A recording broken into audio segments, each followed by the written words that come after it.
On this Sunday night, as Canadians pause to remember service and sacrifice, world leaders warn about the rise of nationalism. When people feel their institutions can't protect them, they look for easy answers. A very pointed call for global tolerance 100 years after the end of the First World War. And later, I also especially think of the soldiers who have come home with wounds that we can't see. her son Thomas took his own life after a tour in Afghanistan. Tonight, a powerful conversation with the Silver Cross mother about mental health in the military and what it means to be recognized on this Remembrance Day. Plus, devastation in California. We thought we were going to die. Dozens are still missing, and the battle against the wind and the flames far from over. So, how did the disaster turn political? This is The National.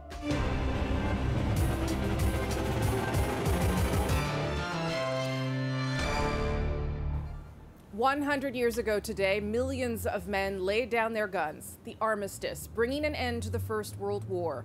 A century later, world leaders gathered again in France, calling for unity and some warning against hateful and divisive politics. But let's begin here in Canada, where here at the National War Memorial, silence served as a powerful reminder of the scale of the sacrifice.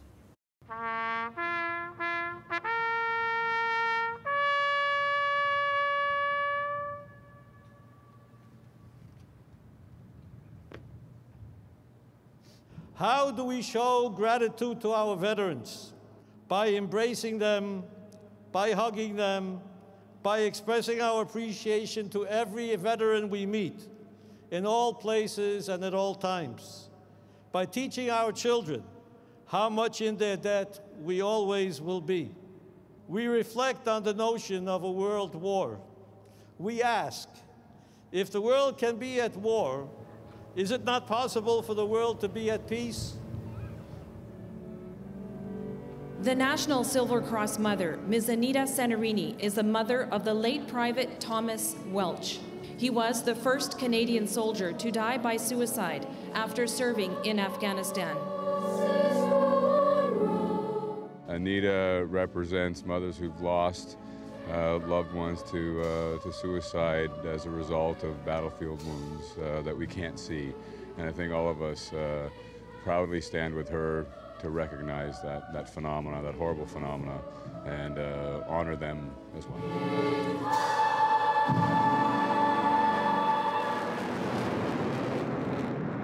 I'm amazed by what they did at such a young age, because they were all, basically just teenagers or a little older at the time to volunteer for their country.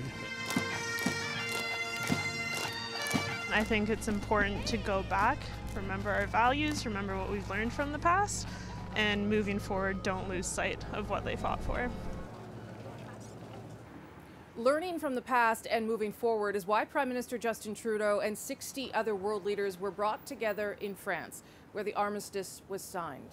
The French president warned that the forces that drove countries to war a century ago are once again on the rise, while Trudeau had a warning of his own. The CBC's Tom Perry is in Paris.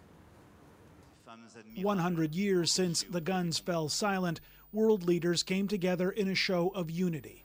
10 millions de morts. 6 millions de blessés et mutilés. French President Emmanuel Macron reminded his fellow leaders of the horrendous cost of war, and he warned of what he called old demons rising to the surface. Car le patriotisme est l'exact contraire du nationalisme. Nationalism is the opposite of patriotism, Macron said. When we say our interests first, who cares about the others? We erase what a nation holds dearest, its moral values. Macron's message was delivered in front of Donald Trump, a self-described nationalist and champion of America First. The U.S. president was listening just steps away, but if he was offended, it didn't show. And Macron was not alone in his warning. If a democracy is to function, you need to have an educated populace and you need to have an informed populace. Justin Trudeau spoke after today's ceremony at the Paris Peace Forum, organized to mark this 100-year anniversary. Trudeau called out those in power who attack the media, saying that can only weaken democracy. When people feel their institutions can't protect them, they look for easy answers in populism, in nationalism, in closing borders, in shutting down trade, in xenophobia. Trudeau didn't mention any politicians by name, but Russian President Vladimir Putin, who Trudeau sat next to at the Peace Forum, has been accused of using social media to foster confusion and influence elections. Trudeau never mentioned Donald Trump either, but the U.S. president routinely calls the media enemies of the people and has a habit of labeling any story he doesn't like fake news. Trump wasn't there to hear Trudeau anyways. He skipped the Peace Forum altogether. Tom Perry, CBC News, Paris. And in the final hours before peace, Canada's soldiers had one last duty in the First World War: to capture the Belgian city of Mons. And they did it at great sacrifice. And today, a show of gratitude for that sacrifice. And the CBC's Nala Ayed was there. Pack up your troubles in your old kit bag and smile, smile, smile. Take away the big screens, the modern clothes and cell phones. And at times in the city of Mons today, it could have been 100 years ago. That was the aim of the Royal Highlanders of Canada, also called the Black Watch, to recreate the regiment's march into Mons as liberators on November 11, 1918. We just did the same route that this pipe band did 100 years ago, exactly the same route. We just took a band picture at the same place where our troops stayed 100 years ago. And the same band picture, if you'd like to see it, we've got it. So you put all that together, it can be nothing but emotional. Lyle Davidson's grandfather, William, fought in the war and marched here too. You wonder, like, he had memories that he shouldn't have had. And so, remember, you know, that's a big thing. Preparations for this day have been years in the making. For visiting Canadians too, like this high school history teacher from Lindsay, Ontario, who saved for 2 years to get here. It's the beginning of our course. We start with World War I, in which teenagers like them, young men, young women coming over as nurses, we try to make it as personal and try to come up with how they would feel in those situations. Here too, Canadians marched in their predecessors' footsteps, in the same square, though they were deeply traumatized then and exhausted. When we reached up the square and in the front of the town hall, it was packed with people cheering and singing and dancing. The words of a Canadian soldier then, read by a Canadian soldier now. Today, too, the appreciation was on display. The mayor symbolically handed the city's keys to Major Dave Roussel of the Royal 22nd Regiment, giving the freedom of the city to all members of the Canadian Forces. Canada is a humble nation, and we stand with you in solidarity, vigilant that such dark days may never enter our homes, nor such shadows fall across our hearts ever again. These are markedly different times.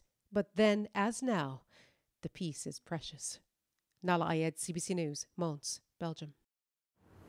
I'll be back a little later from Ottawa with my conversation with this year's Silver Cross mother. Anita Cinerini's son, Thomas, took his own life just 3 months after returning home from Afghanistan. She fought tirelessly after his death for him to receive full military honors. I was always determined from the beginning that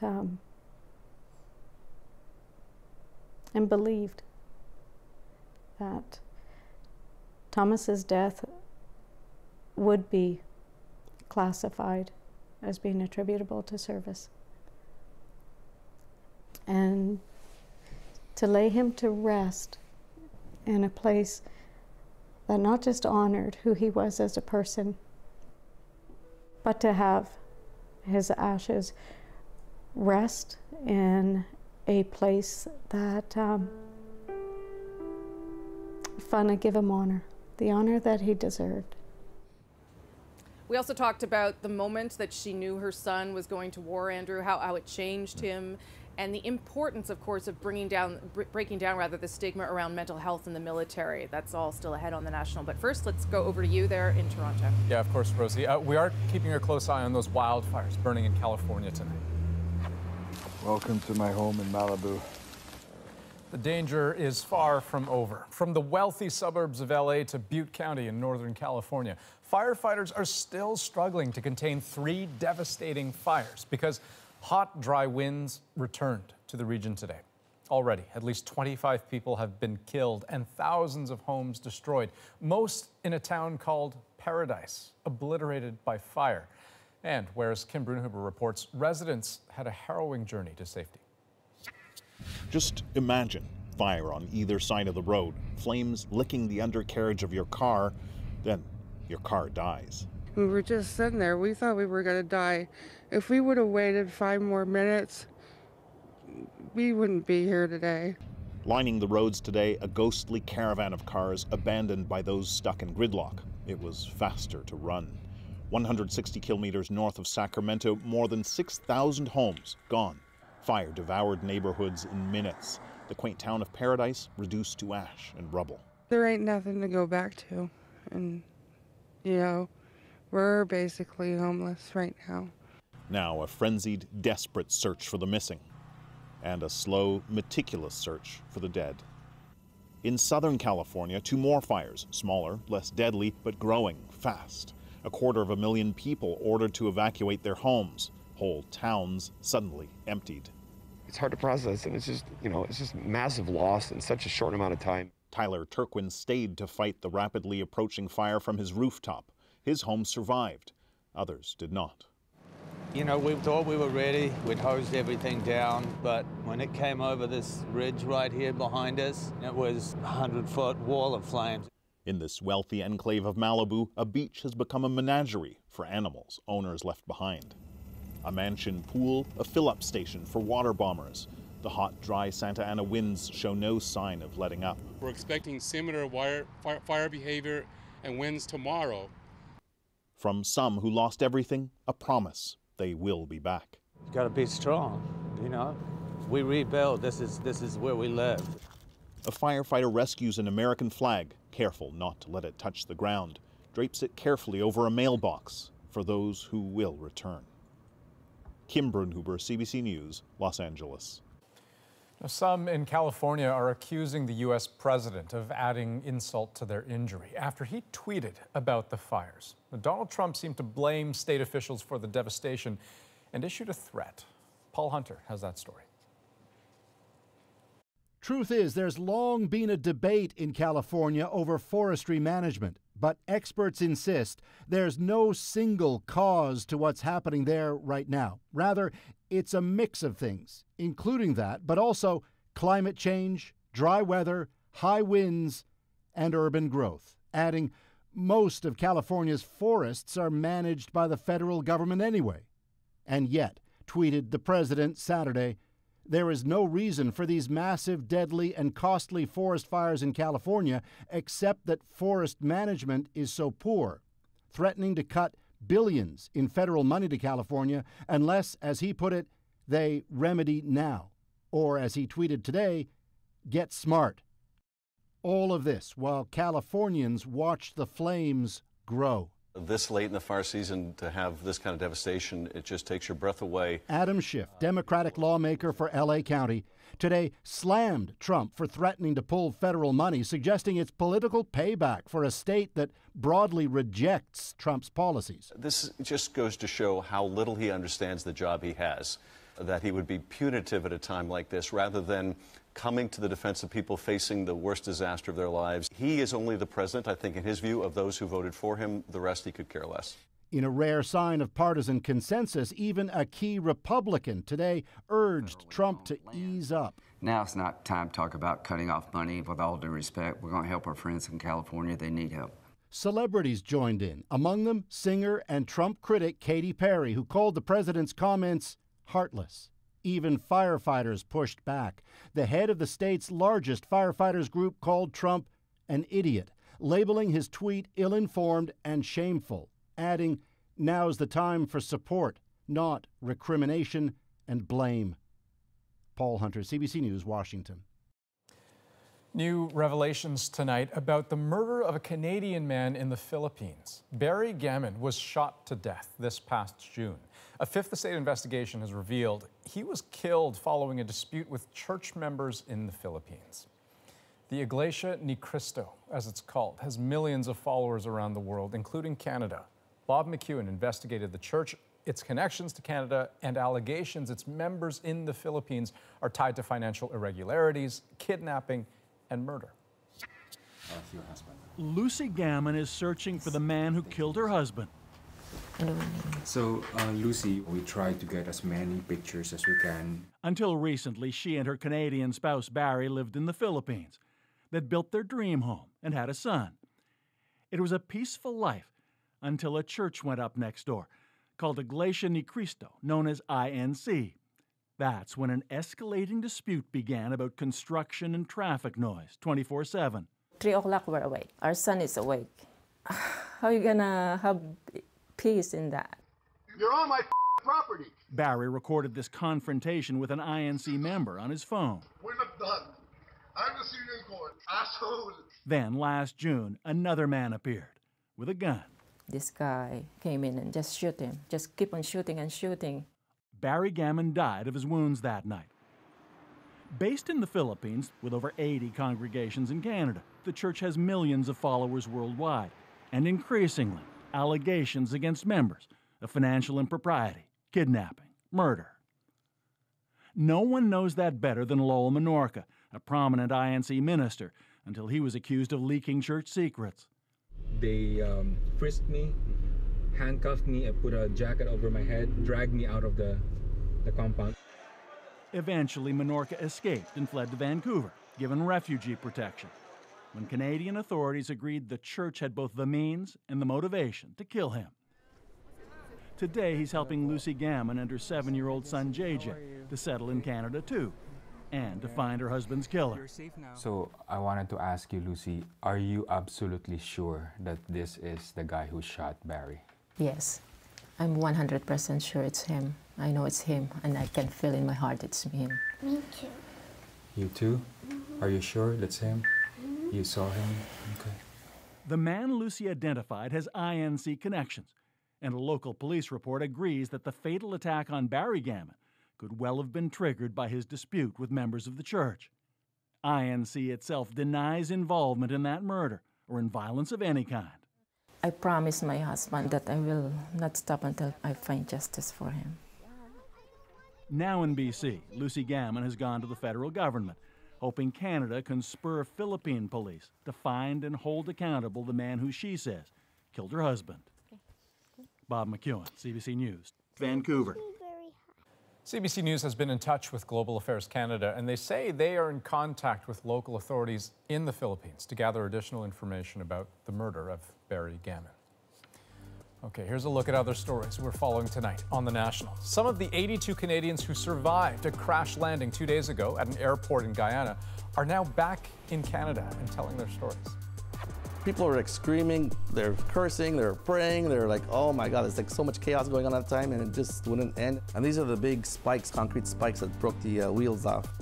The airline Fly Jamaica said today it's too early to comment on the cause of the crash. It's still working to get many of the 120 passengers home. Time, let me hail and climb, golden in the heydays of his eyes. Canadian actor Douglas Rain died today. He was a veteran of the Stratford Festival, as well as early Canadian television productions, but he made perhaps his biggest mark on pop culture as the voice of Hal the Computer in the landmark film 2001, A Space Odyssey. You don't mind talking about it, do you, Dave? Douglas Rain was 90 years old. We have a lot more ahead for you tonight on this Remembrance Day. We'll take you to an abandoned island in Newfoundland, once home to a thriving community until the First World War. David Common is there as a man who grew up on the island returns home. And decades after she worked as a warplane electrician, a 91-year-old woman comes face to face with the plane she helped build. Her moment is our moment of the day. It's a great story. First, though, a Go Public investigation. A bank customer has a hunch something's wrong with her account, and she winds up fighting for years to get a copy of her own record. At this point, it's really not about the money. It's about what they've done, how they've done it, and how they would have almost got away with it had I not been so stubborn.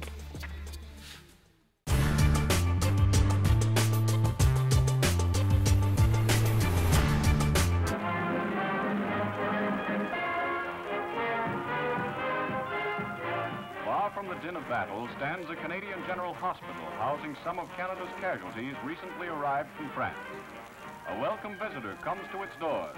Her Majesty the Queen, who is taking time out from her many functions to visit her Canadian boys. The trim, gray-clad figure with a dazzling smile wears the diamond maple leaf presented to her during the royal visit to Canada. For 3 hours in every ward, she talks to the wounded fighting men of Canada. The magic of her personality banishes all thoughts of depression. After speaking to each man individually and hearing their thrilling stories, the Queen comments briefly, the Canadians are doing a wonderful job. She leaves behind appreciation for her kindly thoughtfulness.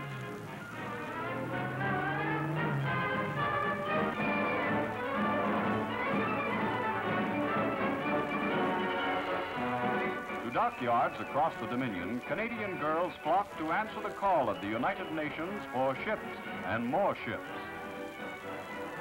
Joan Canuck has forsaken Vogue and Vanity Fair for blueprints and construction plans. The frilly dresses and fancy hairdos of pre-war days have given way to overalls and workers' caps. Brother, husband, and boyfriend on the Italian front and in Normandy need supplies, and supplies mean ships to carry them. Miss Canada is just the person to build those ships, and build them well with her own lily-white hands. After the war, a barrage of red-hot rivets may take the place of the traditional rolling pin as feminine weapon Mark I when hubby comes home late. When it comes to fixing the gas stove or the family bus, the boys will have to take a back seat. When victory is won, a great share of the credit will be due to our fair Amazons in overalls.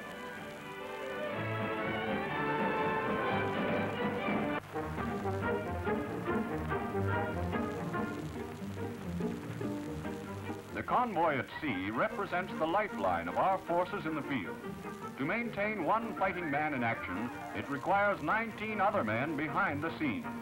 Most of these are found handling the gigantic project of keeping the Army supplied with weapons, ammunition, and food, and the Air Force with planes and petrol.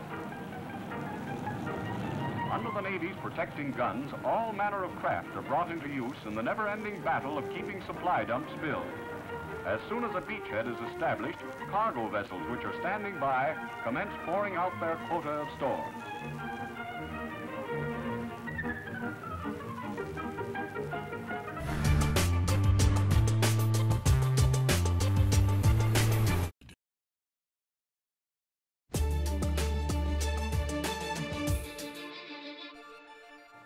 A woman who spent 2 years battling her bank for her own financial records is going public tonight, defying a confidentiality agreement to shed light on what she says is a secretive system that's stacked against the customer.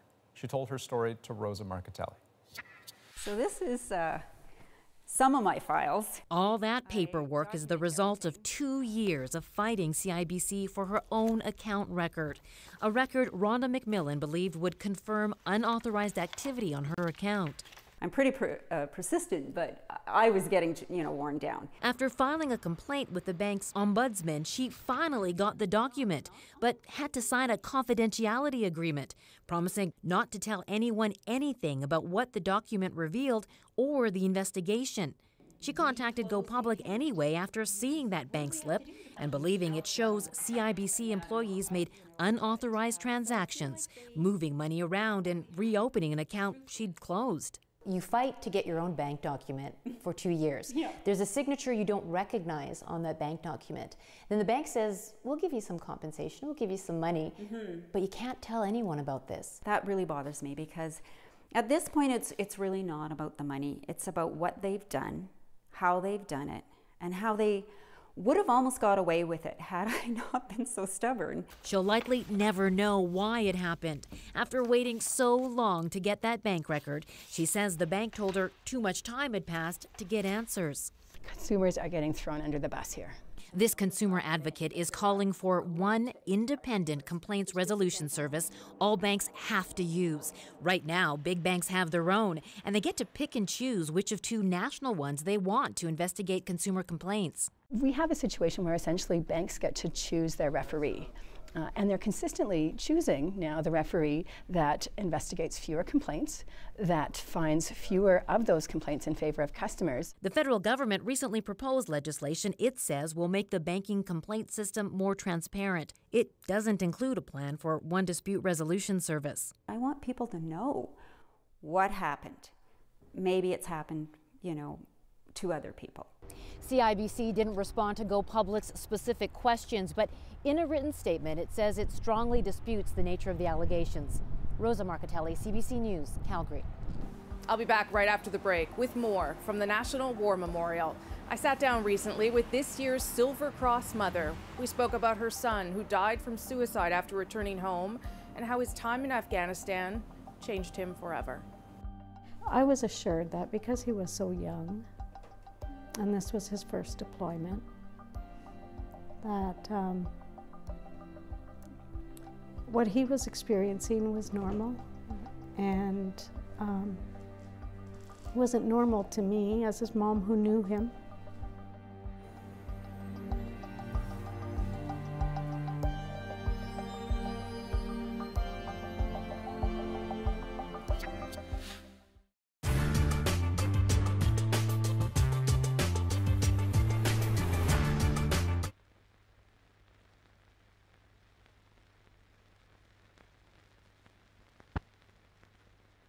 Today, thousands of miles from the shore of Canada, we are assembled around that monument.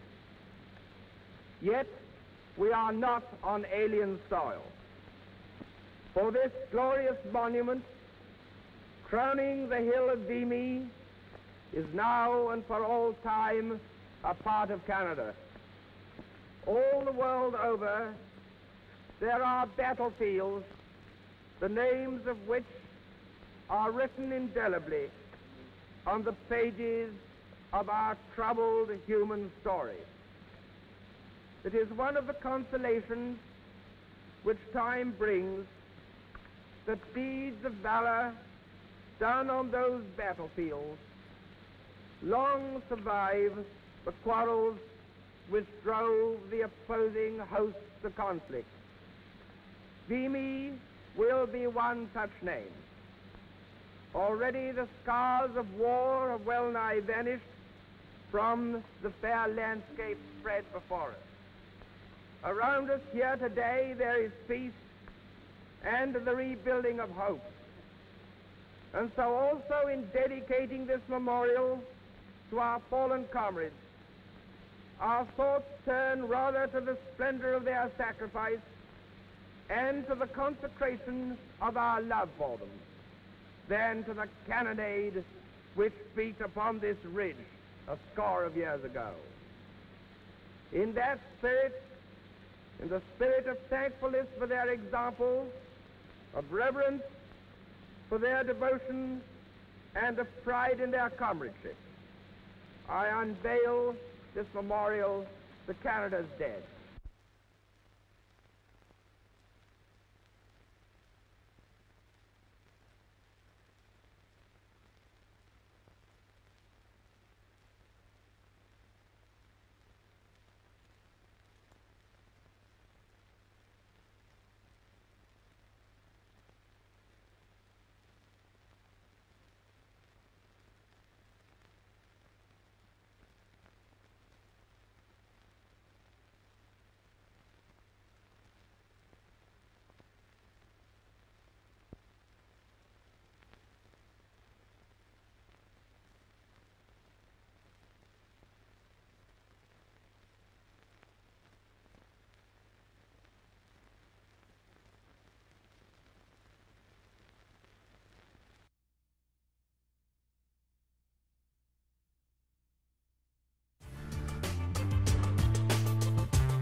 That was Anita Cinerini, this year's Silver Cross mother, laying a wreath this morning at the Remembrance Day ceremony in Ottawa.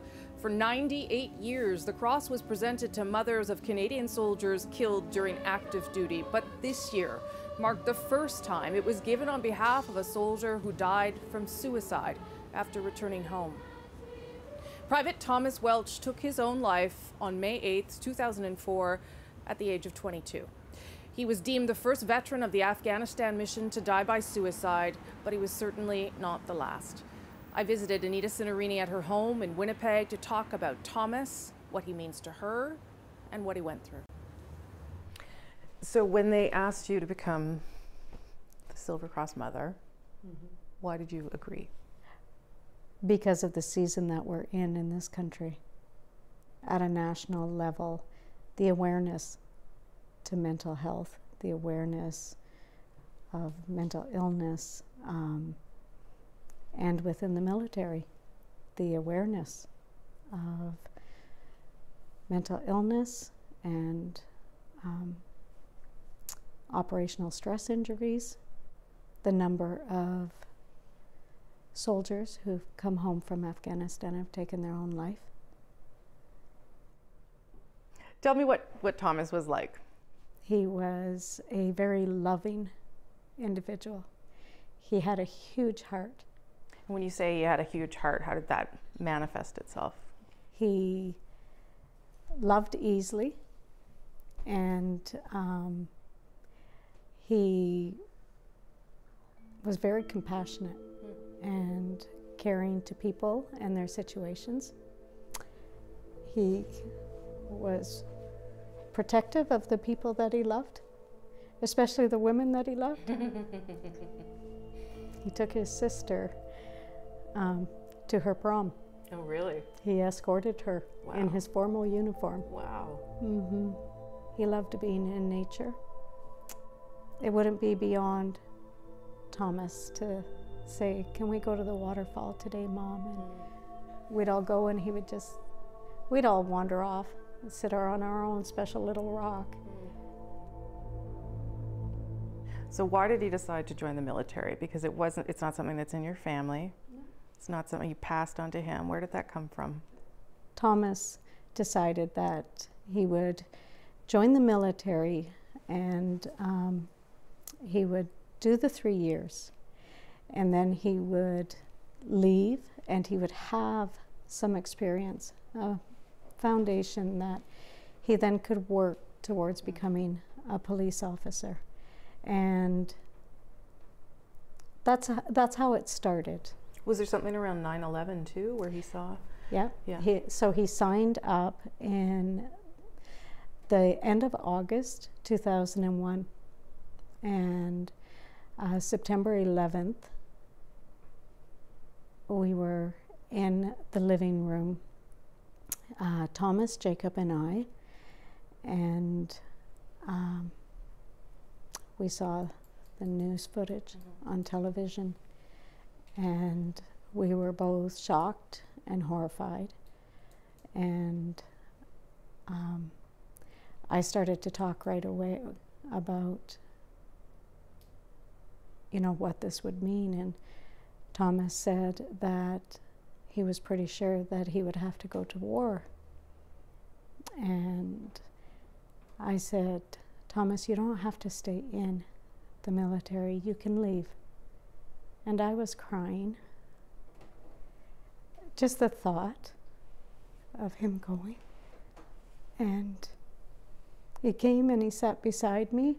And I had Jacob in my arms, and he put his arms around me, and he said, "Well, Mom, they need me now more than ever."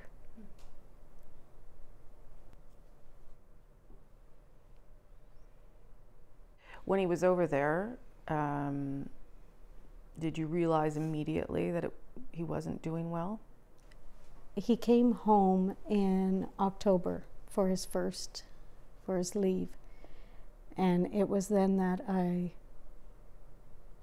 noticed. What did you notice? He wasn't sleeping, and he was agitated. and he uncharacteristically didn't want to be home. When he went back, he began to deteriorate in my eyes because he was calling me home. And one of the notable things were Christmas time, because I was sending care packages every week. But he was adamant that we send nothing at Christmas. And that really concerned me enough that at the base where I was dropping off the care packages, I actually asked to speak to someone. I was assured that because he was so young, and this was his first deployment, that what he was experiencing was normal, and how he was reacting was normal, and wasn't normal to me as his mom who knew him.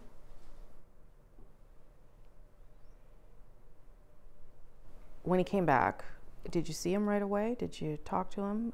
Well, he was sometimes crying in the phone calls, and sometimes angry, and I encouraged him to get help, and he said that there was no help available to him.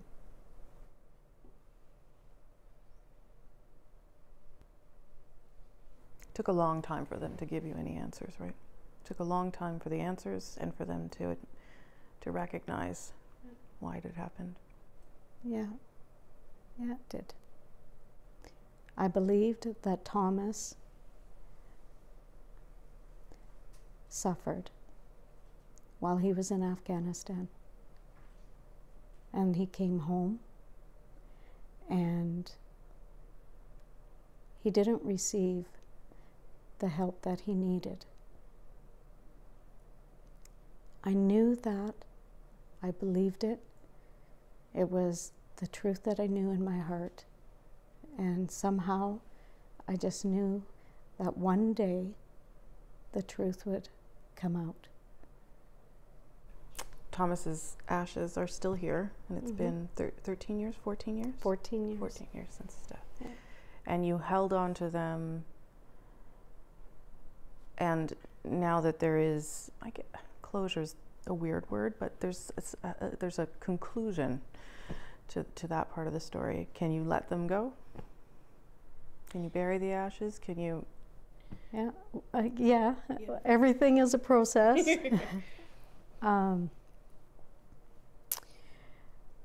Yeah, well, there were practical reasons why we didn't have Thomas's ashes buried right away. But the other reason was I was determined. I was always determined from the beginning that, and believed that Thomas's death would be classified as being attributable to service. And to lay him to rest in a place that not just honored who he was as a person, but to have his ashes rest in a place that to give him honor, the honor that he deserved. And when you're sitting there on Remembrance Day in the cold in front of the cenotaph, what will you be thinking? I'm honored to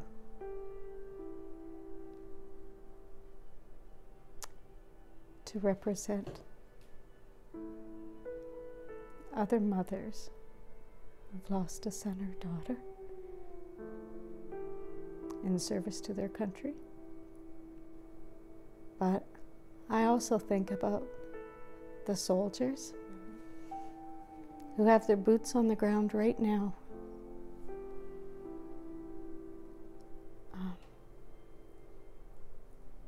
It's important to honor them.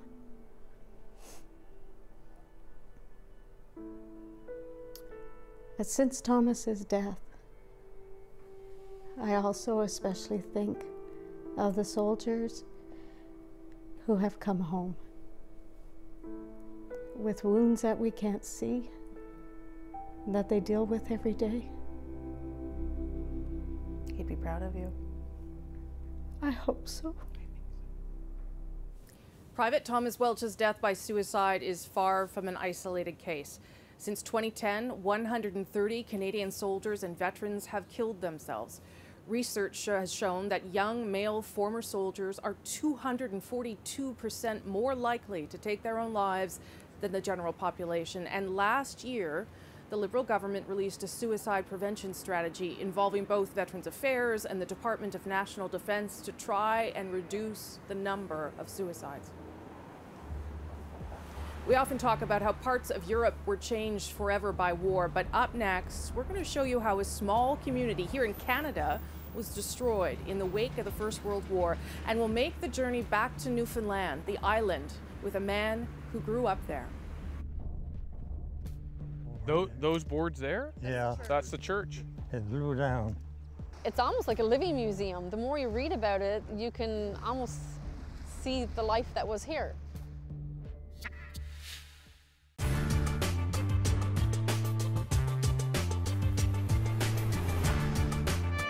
The summer of 1959 saw the completion of what could only be described as a mission.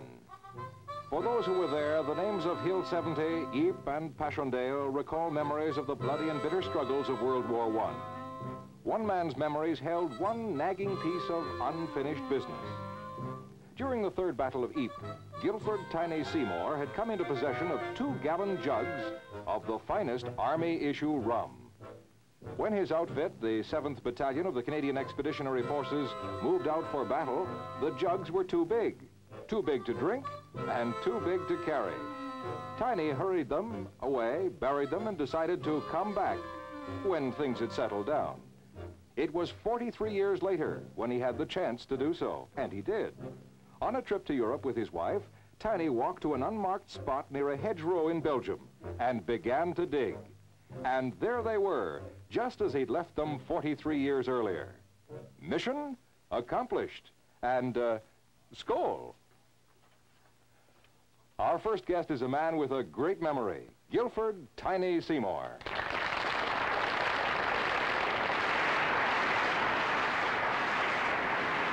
Tiny, anybody who comes from the Maritimes will have heard of burying the jug out in the garden, and I've even heard of people not being able to find it in their own backyard. How did you get to this particular unmarked spot? Well, I dreamt about it for over 40 years and talked about it, and this hedge, we went down to on the morning of the day of the 2nd of June, 16. We dug in behind a hedge, and the hedge crossed the Menin Road. And our trench crossed the Menin Road, and that left me, just in a corner. And we all dug what we call funk holes.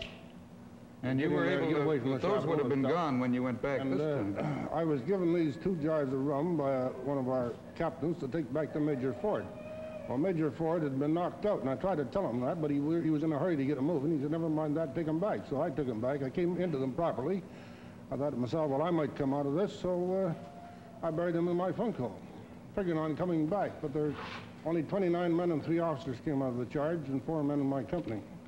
Or 3 men and a scared boy. Did you worry all through World War II that the troops of that day might either find them or... I tried to get out there, but they wouldn't take me. I was 100% pensioner. Tiny, rum these days is rather weak.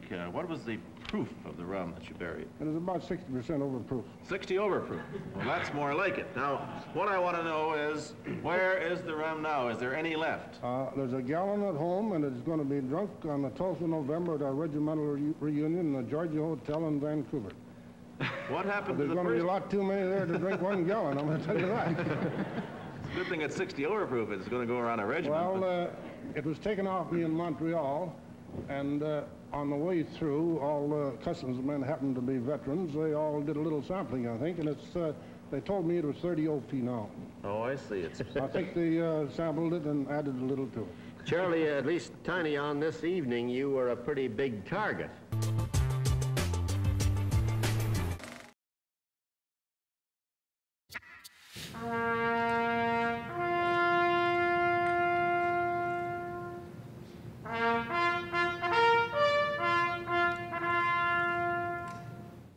And I know if I'll only be true to this glorious quest, that my heart will lie peaceful and calm when I'm laid to my rest.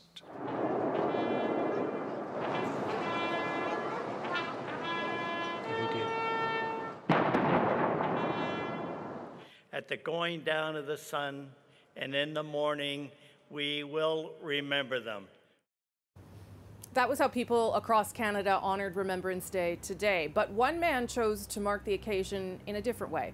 His hometown in Newfoundland has all but disappeared, abandoned by the people who lived there because of a single event in the First World War. David Common was with him as he returned to the place he grew up for the first time in decades.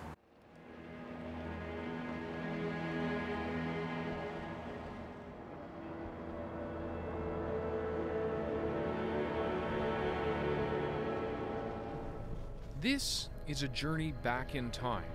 You say it's hard to find now because it's grown in. Back a century, when lives and landscapes would be forever changed by war. How one battle would destroy a community of 140, thousands of kilometers from the front. You can hardly believe it was like that, eh? Because all the trees are growing up. Yeah. How conflict would erase the town of Three Arms and force families away. Oh, we're home again. It is a struggle for Eric Moore to return to Three Arms. His was the last family to leave the island, and one of just a handful still alive who ever lived here. Well, it's kind of sad though, eh? Yeah. You know, when you see it now and when it was alive. The place is dead now. It's all written down underneath. The fate of the community was sealed in 1916. Yeah, that's it. By the death of this man, a young lieutenant of the First World War. Word of Stephen Norris's death crashed into Three Arms like a giant wave. And then came a dispatch all the way from France to his parents saying he was killed instantaneously by a big shell just as he was trying to rescue another man who'd been buried by another shell. His commanding officer saying to his mother and father, their son was a most promising officer, and I deeply regret his loss. Now, you never knew him, of course. Oh, God, no. But you knew the family. Yes, well, I knew Mrs. Norris. The Norris family owned all the businesses in Three Arms, a fish plant, a store, and several schooners. Devastated by losing his son and with his other children not interested in taking over, Norris's father would shut it all down within a few years. With the loss of the Norris family. Yeah, well, that was the end of it. You had to go someplace else then, and there was no point in anybody coming here. They had nothing to get, you know. Homes would be abandoned. All that remains are foundations, remnants of a shattered community. Yeah, break your heart, you don't think about it. Yeah. An echo of the effects across Newfoundland and Canada. I like to think of how things were and the people who were here before me and just how their lives were different from ours. I'd love to step back in time and just walk through these fields with them. I really like... Nancy Vergis is trying to keep the history of Three Arms alive. Now, Eric Moore's neighbor, she's here to ensure his memories are not lost. Those boards there? Yeah. That's the church. It blew down. It's almost like a living museum. The more you read about it, you can almost see the life that was here, especially going through with you guys, and you know, you're studying the land more, And, you know, I see the house that was there, and then you think, okay, well, the little kids that ran in and out that door 100 times, or the church threshold, you know, how many people walked through there? We only have stories to tell us now. But for Nancy, there's even more of a connection. This is the big hill. Her own husband served until recently in Canada's Army, and so her family also carries the wounds of war. I can see the difference. I can see the change in him. And it just carries on throughout the years, so I can see the effects as he gets older. But that kind of change also would have happened to families a century ago. Well, of course, it was still war. It was still people getting hurt. It was still people's sons and daughters not coming home, and then their life changes and it continues on down. And in some cases, communities disappear. And communities disappear. Life as you know it. It's gone. Well, that's life, I suppose. You just got to kind of keep on going. This is likely a final farewell to Three Arms for Eric.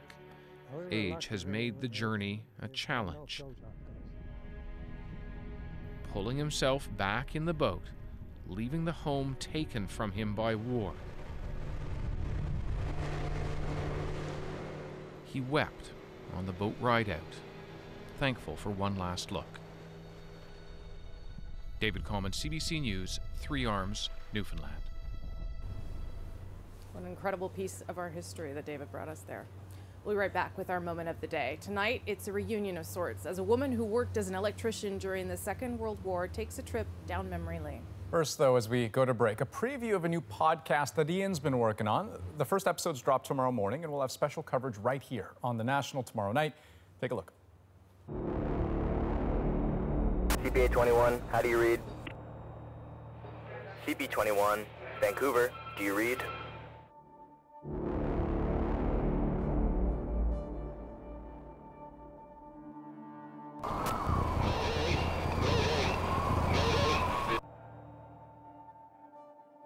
Three staccato cries of Mayday and an eyewitness report of a mid-air explosion is about all that is known this morning of the British Columbia air disaster, which yesterday claimed 52 lives. We were told nothing. They knew what had happened, but they didn't know why. It looked like a plane just paused straight from the sky. 59 minutes after it took off, an explosion on board. Police had 4 suspects, but no one claimed responsibility and no charges have ever been laid. It's remarkable to me that a human being could decide to blow up a plane full of strangers. So many lives were impacted by this. Little girl had a knapsack on her back with a doll, and the little boy was dressed in a knitted suit. My mom was on that plane. Nobody told us that he'd been killed. The families really were kind of left in the dark after all this happened. You know, we keep hearing about these 4 alleged persons that could have been involved. We have a very good idea who the responsible person was. One of the cleaners of the aircraft saw someone getting on. Whoever it is or was to this day has gone undetected. I really want to know what happened, and it makes me extraordinarily angry that it's always been a big secret. This was not an accident. This was pure murder.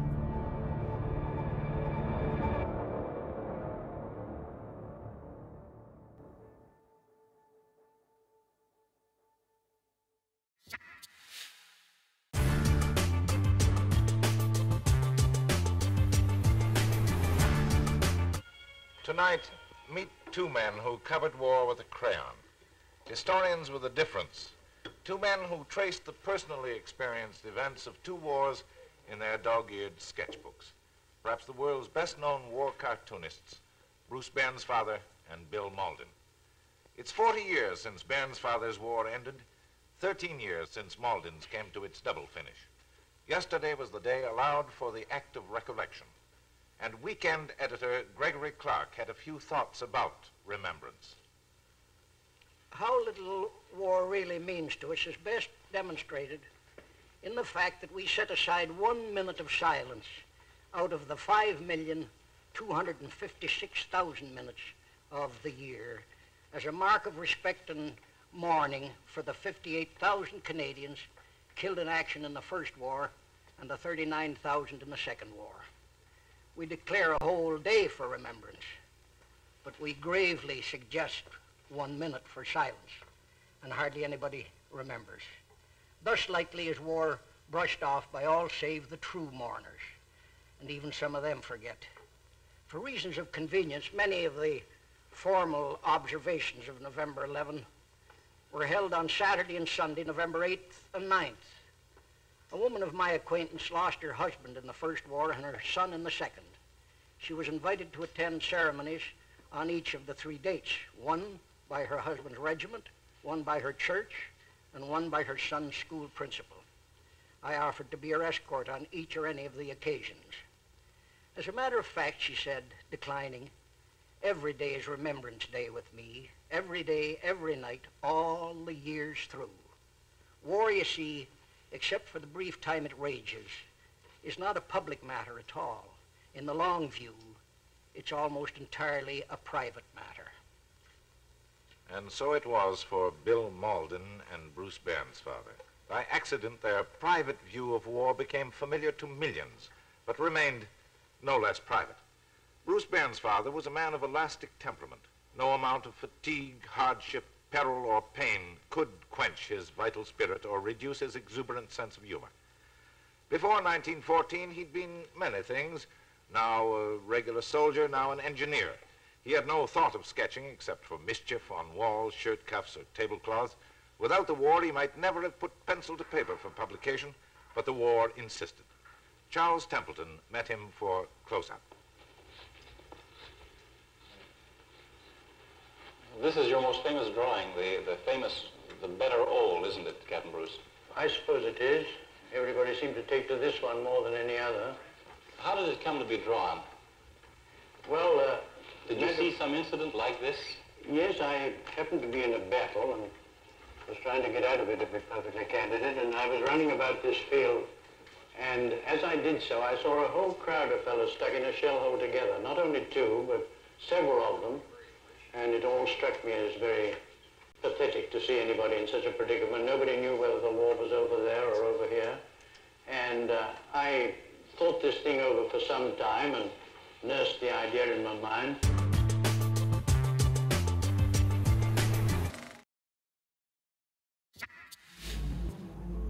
Marion Martin held the lives of Second World War pilots in her hands. At just 16, she got a job at the de Havilland plant in Toronto. Her job was to finish the wiring in the Mosquito bomber. Now, 75 years later, Martin has been reunited with the bomber. Her son brought her to the Alberta Aviation Museum in Edmonton to check out the plane, and her reaction to it is our moment of the day. Oh my goodness, this is something else. After all these years, I used to sit in that thing all the time when I got my work done. I was always good with my hands, and I enjoyed the work. They decided to let everybody that was working on these planes to see how they work, and they said everybody come out, the whole plant came out. There were a lot of people. And then they said, just hang around, hang around. We did, and the Mosquito bomber, they showed us the power. My goodness, and the roar of the motor was unbelievable. Oh, we knew from the beginning it was important. You had to do good work. You must do a good job because the pilots are depending on you. It was a very, well, you felt you were doing something to help the war effort. Fantastic, fantastic. Brings back a lot of memories. I love Marion. Let's start there. But Marion also represents, you know, some of the Canadian women that when the men went off to war, they had to sort of pick up some of the work in factories. They had to do some of the manufacturing of the equipment and the bombers that were needed. More than 1 million Canadian women did that during the Second World War, and that's astonishing too. Yeah, astonishing and important. You know, I do think it's sad, though, to think that there will come a time when we no longer have access to these sorts of first-hand accounts of the war and what it meant to be part of that effort. But I suppose all the more reason to really take these moments, Remembrance Day or not, and take the time to reflect and to appreciate. Indeed. That is The National for this November 11th. Good night. Good night.